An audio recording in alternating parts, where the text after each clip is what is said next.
দর্শক, এ বিষয়ে আরো জানাতে খুলনা মেট্রোপলিটন পুলিশ কার্যালয় থেকে যোগ দিচ্ছেন প্রতিনিধি আশরাফুল ইসলাম নূর।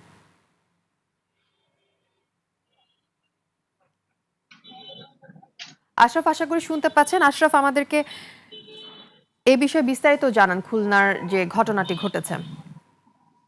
একনল অ্যাডভান্সড হাইজিন সোপ, এবার জীবাণু ধুলাবালি ঘাম ক্লিন বোল্ড। আফিফা, আমি দাঁড়িয়ে আছি খুলনা মেট্রোপলিটন পুলিশ সদর দপ্তরের সামনে। আপনি জেনে থাকবেন যে জুলাই এবং আগস্টের গণ অভ্যুত্থানের ছাত্র জনতার সাথে খুলনাতে কিন্তু একাধিক সংঘর্ষের ঘটনা ঘটেছিল পুলিশের, এবং পুলিশের সে সময়কার কর্মকাণ্ডে বিক্ষুব্ধ বৈষম্যবিরোধী ছাত্র আন্দোলনে যারা নেতৃত্বে ছিলেন তাদের সাথে কিন্তু একাধিকবার সংঘর্ষের ঘটনা ঘটেছিল। জুলাই আগস্ট পরবর্তী সময়ে খুলনা মেট্রোপলিটন পুলিশের ডজন খানেক কর্মকর্তার বিরুদ্ধে বিভিন্ন থানা এবং আদালতে মামলা হয়েছিল। সেসব মামলায় কিন্তু দৃশ্যত কোনো অগ্রগতি দেখা যায়নি।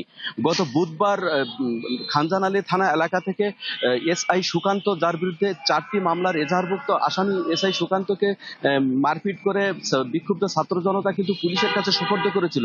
পুলিশ হেফাজতে থাকা অবস্থায় গত বৃহস্পতিবার তাকে ছেড়ে দেওয়া হয়, এমন অভিযোগে এখানেই কিন্তু গতকাল ছাত্র জনতা বিক্ষোভ করেছিলেন এবং এসআই সুকান্তকে অবিলম্বে গ্রেপ্তার এবং Khulna metropolitan police commissioner Zulfikar Ali হায়দারকে অপসারণের জন্য এক দফা দাবিতে তারা বিক্ষোভ করেছিলেন। আজকে যেহেতু এসএসসি পরীক্ষা শুরু হচ্ছে, সে কারণে তাদের আন্দোলন কর্মসূচি বিকেল 3:30 পর্যন্ত স্থগিত করা হয়েছে। বিকাল 3:30টায় কিন্তু এখানেই আবারই বিক্ষুব্ধ ছাত্র জনতা তারা Khulna metropolitan police commissioner Zulfikar Ali হায়দারের অপসারণ এবং অবিলম্বে এসআই সুকান্তের গ্রেপ্তার এবং দৃষ্টান্তমূলক শাস্তির দাবিতে এখানেই উত্তাল হয়ে উঠবে বৈষম্যবিরোধী ছাত্র আন্দোলন। আফিফা, এই ছিল খুলনা থেকে সর্বশেষ।